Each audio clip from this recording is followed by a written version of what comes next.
L'art de la démocratie. Selon la Constitution, le Gabon est un pays démocratique. Mais il faut y vivre des élections pour se rendre compte que la réalité est tout autre. En observant les pays occidentaux, je me suis rendu compte qu'en fait, en démocratie, l'art de gouverner, c'est surtout l'art d'être gouverné. Ce qui n'est pas le cas dans nos pays africains et principalement le nôtre.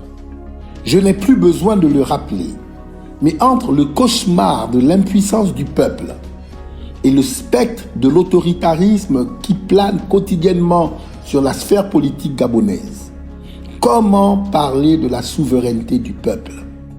Avouons-le nous, cela fait belle lurette que nous sommes en plein déclin démocratique. Quand bien même nous serions tentés de faire fi de cette triste réalité, je vous en conjure, chers frères et sœurs, ayons au moins le courage d'affronter cette déception qui crispe nos consciences.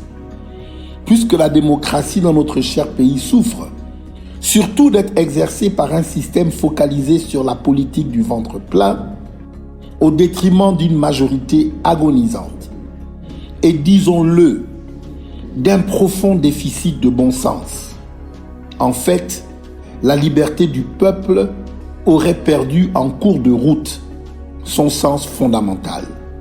Le peuple, ce grand roi qui fait et défait des rois, semble avoir perdu sa couronne au Gabon.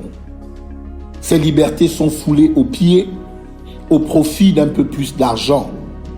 Sa voie par excellence, les élections, est réduite à une réponse à des crampes abdominales.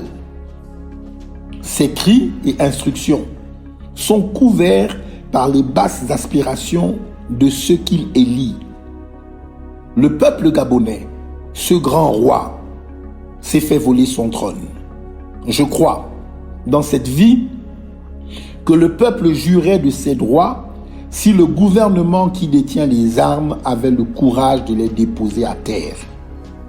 Notre quotidien nous le montre assez bien.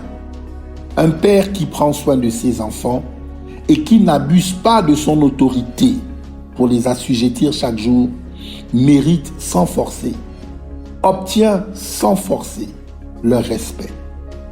Ainsi, osons croire, chers frères et sœurs, que le gouvernement qui prône la démocratie en fasse une réalité au Gabon et laisse enfin la voix du peuple s'exprimer librement et en toute souveraineté.